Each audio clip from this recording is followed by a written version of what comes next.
अस्सलाम वालेकुम एवरीवन, आप देख रहे हैं earning and education with Fatima. आज मैं आपको नए फार्मूलाज, नए न्यूमेरिकल सिखाऊंगी केमिस्ट्री के चैप्टर नंबर 5 के। हम इधर डिस्कस करेंगे दो बेसिक फार्मूलाज, बॉयल्स लॉ का और चार्ल्स लॉ का। बॉयल्स लॉ कहता है कि जब टेम्परेचर कांस्टेंट हो उसका फॉर्मूला क्या होता है, P1 V1 is equals to P2 V2। और चार्ल्स लॉ का फॉर्मूला क्या है, V1 divide by T1 is equals to V2 divide by T2 जब हमारा प्रेशर कांस्टेंट होता है। अगर कोई चीज़ आपको केल्विन में मालूम करनी है और आपको सेंटीग्रेड टेम्परेचर दिया गया है तो केल्विन में मालूम करेंगे किस तरीके से।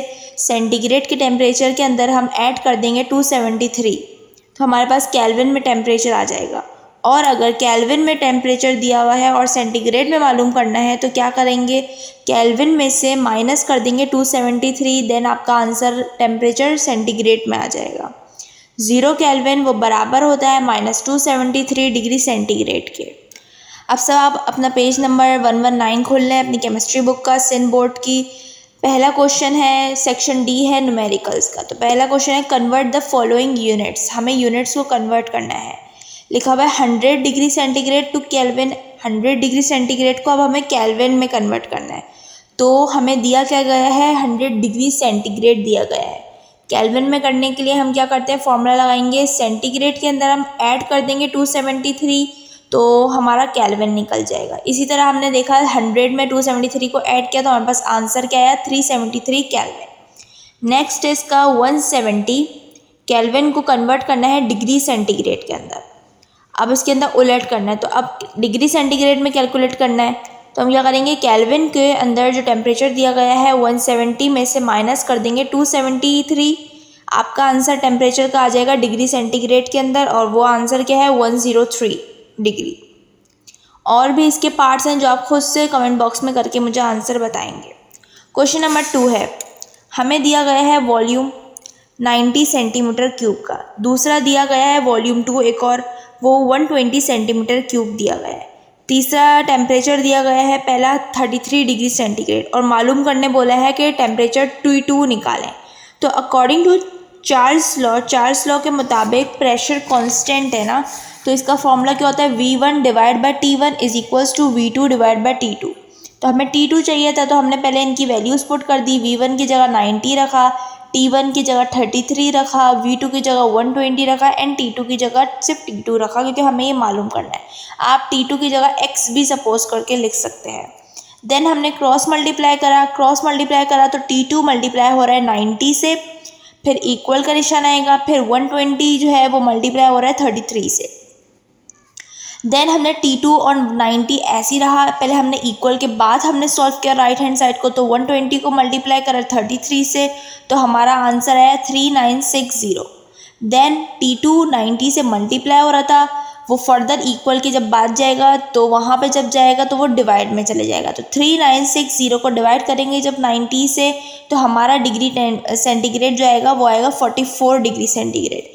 हमने इधर केल्विन में क्यों नहीं किया, क्योंकि हमारे वॉल्यूम की भी इधर यूनिट सेंटीमीटर क्यूब दी गई थी, टेम्परेचर भी डिग्री सेंटीग्रेड में दिया गया था। चाहते हैं तो आप लोग खुद से चेंज कर सकते हैं कि टेम्परेचर अगर डिग्री सेंटीग्रेड में तो इसको केल्विन में कन्वर्ट कर दें, क्योंकि वो स्टैंडर्ड टेम्परेचर होता है, और वॉल्यूम भी फिर आपको DM क्यूब में कन्वर्ट करना पड़ेगा। देन क्वेश्चन नंबर 3 है आपको दिया गया है कि पहले वॉल्यूम निकालें, फिर दूसरा वॉल्यूम दिया हुआ है। तो पहले जो वॉल्यूम दिया हुआ है वो 78 ml दिया हुआ है, ये पहला वॉल्यूम कंसिडर हो गया। फिर दूसरा वॉल्यूम मालूम करने बोला है। तीसरे पे दिया हुआ है टेम्परेचर 1 दे दिया 35 डिग्री सेंटीग्रेड, और फिर T2 भी दे दिया आपको 80 डिग्री सेंटीग्रेड। तो जो ml होता है वही सेंटीमीटर क्यूब होता है, कोई चेंजेस नहीं आती, दोनों की यूनिट सेम होती है, तो हम कोई चेंज ही नहीं करेंगे यूनिट। तो हमने अकॉर्डिंग टू चार्ल्स लॉ वाला फॉर्मूला लगाया, V1 divide by T1 is equals to V2 divide by T2। हमें मालूम क्या करना था, V2 की जगह पे हमने x सपोज कर लिया, फिर हमने V1 की जगह पे वैल्यू लिखी 78 डिवाइड में T1 की वैल्यू थी 35 डिग्री सेंटीग्रेड, इक्वल के बाद हमने लिखा x divide by 80 degree centigrade. Then हमने क्रॉस मल्टीप्लाई कराया, तो 78 को क्रॉस करेंगे तो 80 से मल्टीप्लाई करेंगे और 35 को V2 से। तो जब हमने 78 को 80 से मल्टीप्लाई कराया तो हमारे पास आंसर क्या आया, 6240। देन 35 उस साइड पे मेरे राइट हैंड साइड पे मल्टीप्लाई हो रहा था, जब मेरे लेफ्ट हैंड साइड पे आएगा तो वो डिवाइड में चले जाएगा। तो 6240 को डिवाइड करेंगे जब 35 से, तो आंसर वॉल्यूम का आ जाएगा 178 ml। ml में भी वही बात है और सेंटीमीटर क्यूब भी वही बात है। नेक्स्ट क्वेश्चन नंबर 4 है, इसका दिया गया है हमें कि पहले वॉल्यूम दे दिया, वो 40 dm क्यूब दे दिया। सही है, dm क्यूब का मतलब डेसीमीटर क्यूब। T1 दे दिया 0 डिग्री सेंटीग्रेड, जो बोला है कि दोनों के लिए टेम्परेचर सेम रहेगा। तो 0 डिग्री सेंटीग्रेड को हम पहले केल्विन में चेंज करेंगे। तो कैसे करेंगे, डिग्री सेंटीग्रेड के अंदर जब हम 273 को ऐड कर देंगे तो हमारे पास 273 केल्विन आ जाएगा। वो हमने इसलिए किया क्योंकि हमारे पास इधर यूनिट वॉल्यूम की दी हुई थी SI यूनिट के अंदर dm क्यूब। तो हमें SI यूनिट में पता है टेम्परेचर की यूनिट होती है केल्विन और प्रेशर की यूनिट होती है SI यूनिट के अंदर ATM। तो हमने चेंजेस कर ली। फिर हमें प्रेशर दिया हुआ है तो हमने लिख दिया पहला प्रेशर है 1 ATM, दूसरा प्रेशर है 3 ATM, ये इंक्रीज हो गया। देन उन्होंने कहा है कि V2 मालूम करें। तो जो हम चार्ल्स लॉ और बॉयल्स लॉ की इक्वेशंस, जो लॉज हैं उनकी फॉर्मूला को कंबाइन करेंगे तो हमारे पास फॉर्मूला क्या बन जाएगा, P1 V1 divide by T1 is equals to P2 V2 divide by T2। Then हमने फिर इसका फर्दर इनके वैल्यूज़ पुट करी। P1 की जगह पे 1 रखा, V1 की जगह पे हमने 40 रखा, डिवाइड में T1 की जगह पे हमने 273 रखा। फिर इक्वल का निशान राइट हैंड साइड पे P2 की वैल्यू लिख दी 3, मल्टीप्लाई कर दिया। V2 हमें मालूम करना था तो V2 की जगह पे हमने V2 ही रहने दिया। आप इधर x भी लिख सकते हैं, उसके अलावा भी कोई भी ABCD लिख सकते हैं। देन डिवाइड का साइन था, डिवाइड करके हमने T2 की वैल्यू लिखी, टेम्परेचर सेम था तो इसलिए 273 लिखा। देन हमने इनकी वैल्यूज़ को पहले मल्टीप्लाई कर दिया। फर्दर 40 को पहले 1 से मल्टीप्लाई किया तो 40 आ गया, डिवाइड बाय 273 और 3V2 डिवाइड बाय 273। अब हमने क्रॉस मल्टीप्लाई कर दिया। 273 को हमने 40 से मल्टीप्लाई किया तो हमारे पास आंसर आया 10920 और 273 को हमने 3V2 से मल्टीप्लाई किया। तो जो 3V2 है उसको पहले हम ब्रैकेट में रख देंगे क्योंकि 273 को सबसे पहले हमें 3 से मल्टीप्लाई करना है, देन V2 से मल्टीप्लाई करना है, दोनों से मल्टीप्लाई करना होता है। हमने जब 273 को 3 से मल्टीप्लाई करा तो हमारे पास आया क्या, 819। फिर हम मल्टीप्लाई 273 V2, फिर 10920 को डिवाइड कर देंगे 819 से, उसके इक्वल के बाद लिखा ऐसी रहेगा 273 V2। जब हमने 10920 को डिवाइड किया 819 से तो हमारे पास डेसिमल में आंसर आया 13.33। फिर हमने फिर से इसको डिवाइड करा 273 से ताकि हमें V2 चाहिए था। तो हमने जब इसको डिवाइड किया तो हमारे पास V2 निकल के आ गया 0.048। सही, ये डेसीमीटर क्यूब में आया। हम चाहें तो ये डेसिमल जो है वो एक नंबर डिजिट के बाद बढ़ाना होता है, कोई भी नंबर के बाद, ना कि ज़ीरो के बाद। तो हमने जब ज़ीरो को लेफ़्ट हैंड साइड से जब राइट हैंड साइड की तरफ डेसिमल बढ़ाते हैं तो वो नेगेटिव में शो करता है। तो हमने देखा 1-2 डिजिट बढ़ रहा था तो हमने 4.8 एक्सपोनेंट -2 लिख दिया और DM क्यूब, ये आपका आंसर है। सेकेंड लास्ट न्यूमेरिकल है आपका क्वेश्चन नंबर 5।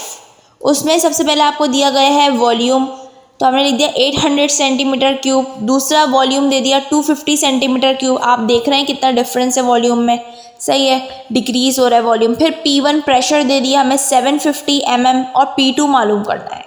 तो हमने पहले फॉर्मूला लगाया बॉयल्स लॉ का, P1 V1 is equals to P2 V2। First we change the unit of volume की हमें यूनिट चेंज करनी है, सेंटीमीटर क्यूब से हमें डेसीमीटर क्यूब में लेके जाना है। तो क्या करना होता है, डिवाइड बाय 1000, हमें जो वॉल्यूम की वैल्यू दी है उसको 1000 से डिवाइड करना है।